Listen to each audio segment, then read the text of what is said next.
నల్లమొక పోనీకి నల్లమొక పోనీకి దార పోసినవా నల్లమొక పోనీకి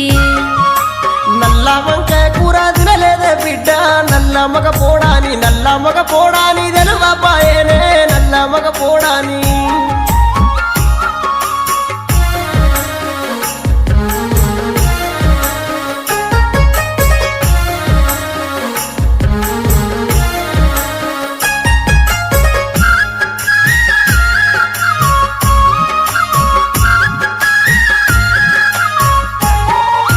పచ్చి చేపల కూర తిన్నావా తండ్రి పడువడ్డ కొంపలకు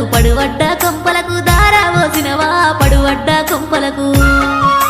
పచ్చి చేపల కూర తినలేదే బిడ్డ పడువడ్డ కొంపాని